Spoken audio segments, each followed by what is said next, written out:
안녕하세요. 고려대학교 통계학과 정환 교수입니다. 오늘은 Latent Class Analysis, 잠재 계층 분석에 대해서 알아보도록 하겠습니다.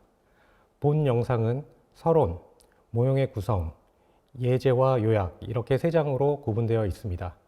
그럼 강의를 시작하도록 하겠습니다. 네, 그럼 서론부터 시작해 보겠습니다. 잠재 계층 분석, Latent Class Analysis, 약자로는 LCA라고 하는데요. 이 LCA 같은 경우에는 관측 개체를 특정 그룹으로 분류하는 비지도 학습, 즉 Unsupervised Learning의 기법 중에 하나입니다. 특히 사회과학 분야에서 사람의 행태 연구를 시행할 때 많이 사용되는 통계적 기법이기도 합니다. 예를 들어서 청소년의 약물 사용에 대한 연구를 한다면 청소년의 약물 사용이라는 개념을 하나의 척도로는 완벽하게 표현할 수 없기 때문에 약물 사용에 관련한 다수의 설문 문항을 사용하게 되는데요. 이러한 문항의 반응에 따라 청소년들을 소수 몇 개의 그룹으로 나누는 작업이 연구자에게는 매우 필요합니다. 이런 경우 잠재 계층 분석, LCA를 사용할 수 있습니다. 이와 같이 문항의 반응에 따라 나눈 소수의 몇 개의 그룹은 청소년의 약물 사용 행태에 따른 그룹이라고 할 수 있을 텐데요. 문제는 이렇게 분류하고자 하는 그룹은 직접 관찰할 수 없는 잠재 변수, 즉 latent variable이라는 것입니다. LCA에서는 이 잠재 변수를 잠재 계층, latent class라고 칭합니다. 잠재 계층은 직접적 관측이 불가능하기 때문에 LCA에서는 관측 가능한 여러 변수의 관계를 통해서 잠재 계층 변수를 추론할 수 있습니다. 이와 같이 LCA도 잠재 변수 모형의 한 형태라고 할 수 있는데요. 일반적으로 잠재 변수는 특정 관심 변수를 직접 관측할 수 없거나 측정 오차가 있을 때 발생합니다. 앞에서 말씀드린 바와 같이 청소년의 약물 사용이 연구의 관심이라면 청소년의 약물 의존 정도를 완벽하게 파악할 수 있는 단일 척도가 없기 때문에 약물 의존 정도라는 변수를 수치하기 어려운 점이 있습니다. 이것이 잠재 변수를 분석하기 어려운 이유라고 할 수 있겠습니다. LCA가 분류하고자 하는 잠재 계층은 직접적으로 관측할 수 없는 범주형 잠재 변수로서 LCA는 잠재 변수 모형의 한 종류라고 할 수 있겠습니다. 이와 더불어 LCA의 관측 변수 역시 범주형의 형태를 갖는 것이 일반적이라고 할 수 있겠습니다. 그럼 일반적인 잠재 변수 모형의 기본 개념에 대해 살펴보도록 하겠습니다. 잠재 변수 모형에서는 잠재 변수를 추론하기 위해 일반적으로 잠재 변수와 관련되어 있다고 생각되는 다수의 관측 변수들을 사용하게 되는데요. 그 이유는 이러한 관측 변수들이 동일한 잠재 변수에 의존하고 이러한 의존성으로 인해 관측 변수들 사이에 상관관계를 보인다고 가정하기 때문입니다. 즉, 관측 변수들 사이의 상관관계의 존재는 두 변수에 영향을 미치는 기저의 변수, 즉 잠재 변수가 존재한다는 증거로 받아들일 수 있다는 것입니다. 결국 잠재 변수 모형은 관측 변수들 사이의 연관성 분석을 통해 잠재 변수를 추론하는 것이고 잠재 변수 모형의 목적은 관측 변수 간의 연관성이 소수의 잠재 변수에 의해 설명될 수 있는지 여부를 결정하는 것이라고 볼 수 있습니다.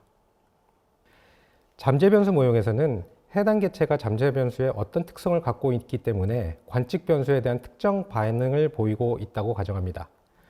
관측 변수들이 잠재 변수에 대한 의존성으로 인해 관측 변수들 사이의 상관성을 보이는데요. 잠재 변수 모형은 관측 변수 간의 복잡한 공별량, 즉 코베리에이션을 잠재 변수를 이용하여 설명하는 것입니다. 여기서 설명한다는 것은 잠재 변수가 주어질 경우 관측 변수 간의 연관성이 없다는 조건부 독립을 가정한다는 의미입니다. 그러면 잠재 변수 모형의 형태를 갖는 LCA 기본 개념, 즉 조건부 독립의 가정에 대해 살펴보도록 하겠습니다. LCA가 분류하고자 하는 잠재 계층은 직접적으로 관측할 수 없는 범주형 잠재 변수이고 LCA 관측 변수 역시 범주형의 형태를 갖는다고 말씀드렸는데요. 두 개의 범주형 관측 변수를 고려해 보도록 하겠습니다. 이 표에서 보시면 두 개의 항목에 대해서 조사한 자료인데요. 이 두 개의 항목 모두 다 예, 아니오라고 답할 수 있겠습니다.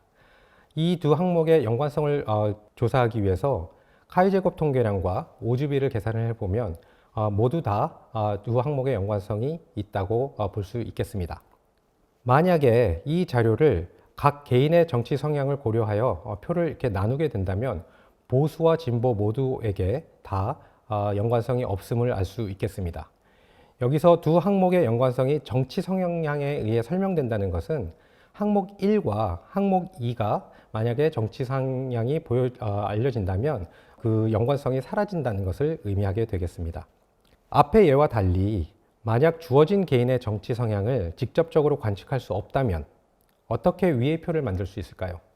ACA에서는 개인의 정치 성향을 잠재 변수, 즉 잠재 계층이라고 설정을 하고 모든 개체를 두 집단, 여기에서는 보수 또는 진보가 되겠는데요. 이 중 하나로 분류할 수 있습니다. 이때 당연히 정치 성향에 관련된 여러 개의 관측 변수들을 필요로 하고 ACA는 이들 관측 변수에 대한 개인의 응답을 기반으로 두 집단 중 하나의 개체를 할당할 수 있습니다. 다시 말해 ACA는 수집된 자료의 개체들을 모집단의 하위 그룹, 즉 잠재 계층으로 분류하기 위한 통계적 방법이라고 할 수 있습니다. 그럼 ACA의 통계적 모형에 대해서 살펴보도록 하겠습니다. 영상을 보시는 여러분 대부분은 이 베르누이 시행에 대해서는 이미 알고 있으시라고 생각이 됩니다만 ACA의 기본이 되는 개념이라 다시 한번 소개를 하고자 합니다. 베르누이 분포는 동전 던지기와 같이 두 개의 가능한 각각의 사건의 특정 환율값을 부여하게 되는데요. 아래와 같이 베르누이 시행에는 두 가지의 가능한 결과가 있습니다. 마치 동전 던지기에서 앞면과 뒷면에 두 가지 가능한 사건이 있는 것처럼요. 여기에서는 그 두 가지 경우를 성공과 실패라고 하겠습니다. 그리고 성공의 확률을 P, 실패의 확률을 1-P라고 하겠습니다.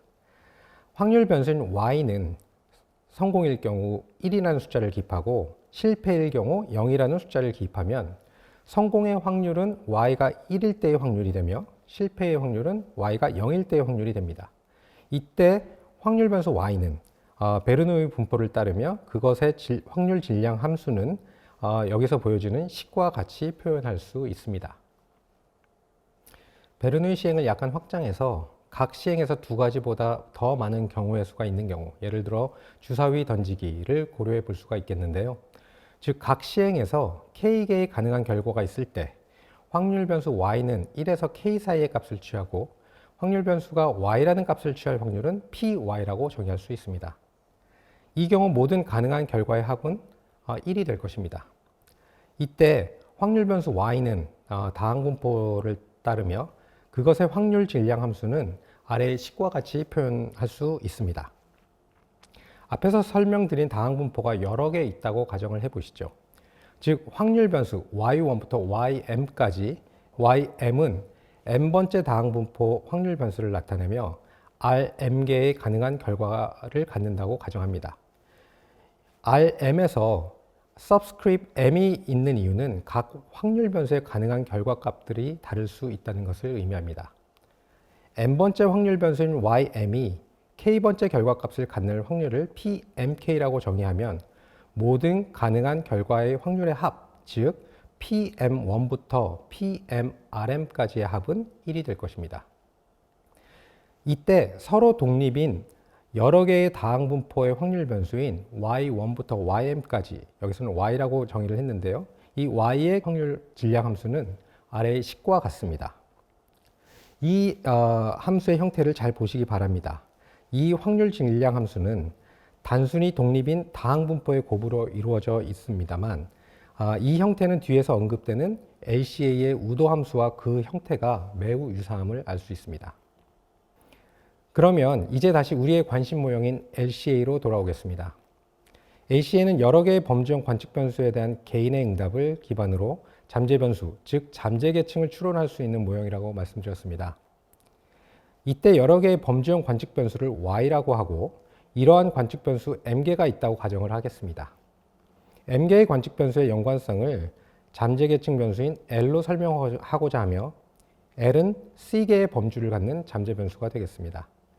그림을 살펴보시면 M개의 관측 변수의 연관성이 잠재 변수인 L을 통해 설명되고 이것은 곧 잠재 변수인 L이 주어진다면 관측 변수인 Y들의 연관성은 사라진다는 것을 의미합니다.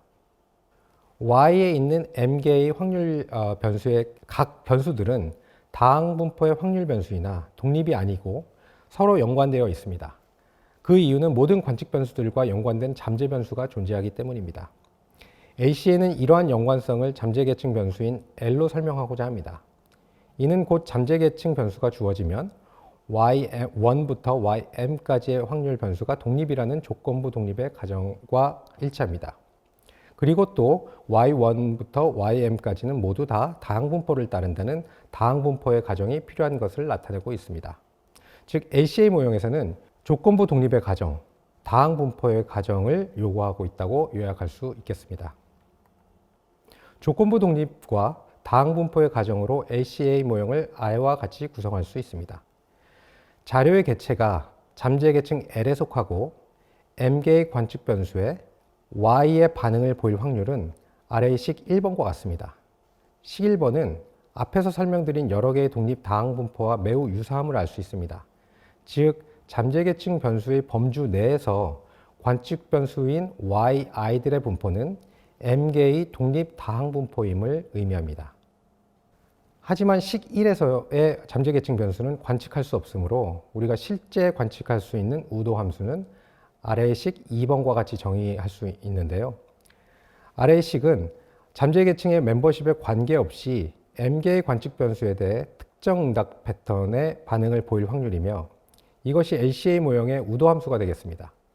최대 우도 추정법을 사용하여 모수의 추정치를 얻기 위해서는 식 2를 최대하는 모수를 찾아야 한다는 것입니다.